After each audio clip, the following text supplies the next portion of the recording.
Hi there, I'm Haruka.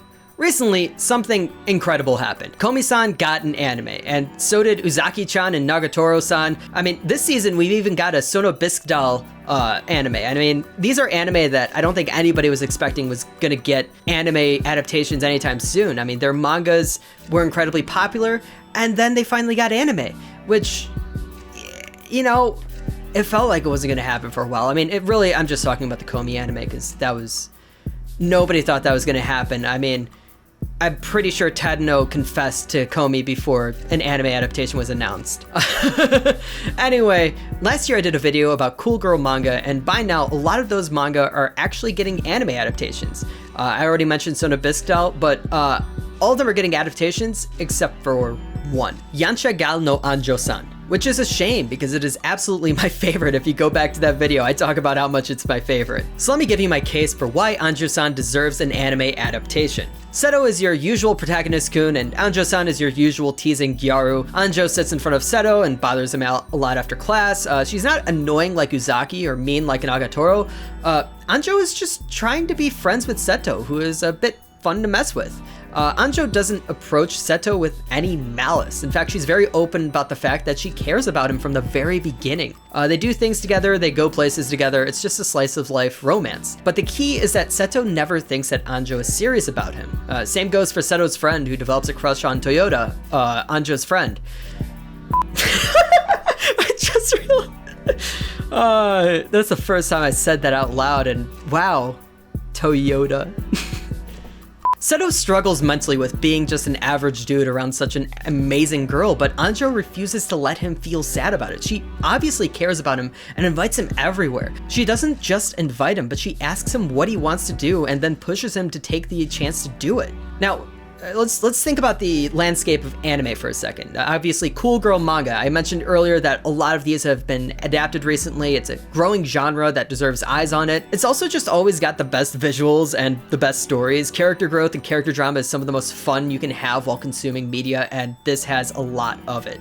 And also, you got wholesome romance. With the controversy surrounding a lot of the characters that have been in the major anime out recently, I think that we can do with just a bit of wholesome romance. We don't need any more redo of Healer. This isn't a story with much drama in it, it's just two people growing closer to each other. It's something that I think should universally be loved. I mean, seriously, I don't think I've ever seen anyone trash it, and I regard it as one of the best cool girl manga out there. So I don't see any problem with not calling it a wholesome romance. And also, the manga is ending pretty soon. I think it's gonna end soon. We've hit some pretty major milestones in the manga, and it feels like time is about up on it.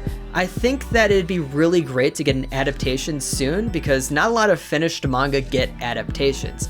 Most of the time, those sort of manga just sit around after ending and their writers move on. And so, here's why I think it's important to adapt Yancha Gal no Anjou-san. As I said before in the Cool Girl Manga video, this is something to give comfort to guys who feel alone. The real male fantasy isn't a hot girl who'll suck you off, it's a girl who'll hug you and say it's going to be okay. And dear God, do I need that right now.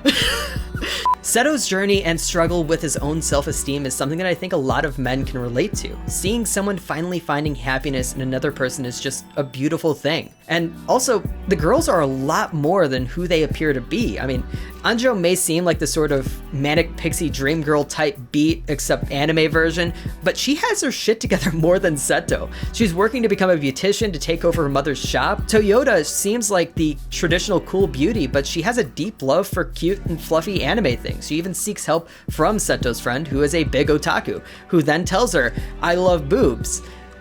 That happens. Sure, Nagatoro and other cool girl manga develop these sort of things, but Anjou-san really digs in on making sure you understand that these girls are people, you know? Anjou herself is just the absolute best waifu I've ever encountered in manga. The absolute charisma of this girl is intoxicating. I seriously dare you to find a waifu who is more supportive and caring while at the same time being an independent person and unrivaled in her banter. I guess, you know, Mai Sakurajima, but I mean, Mai's not blonde. I need to know who they cast as her. Wouldn't it be weird if they got Asami Seto, who did Mai Sakurajima, but like Seto and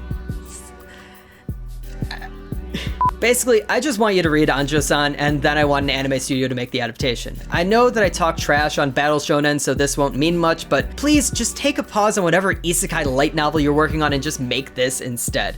As I said, I think it's ending soon, so you'll probably be able to catch up with the whole thing pretty easily. I hope to see many more manga and anime like this. And now for a word from our only sponsor. This video is actually sponsored by Lucky Cat Sticker Company. Go buy some damn stickers. Slap them on your laptop, slap them on your car, slap on your own damn face. I don't care. The person who runs that shop does not care either. Go to LuckyCats.com and enter the code JOCK for 15% off. That's J-O-C-K JOCK for 15% off at LuckyCats.com. Link in the description. And thank you for watching. This was a whole lot more loose than I was expecting it to be.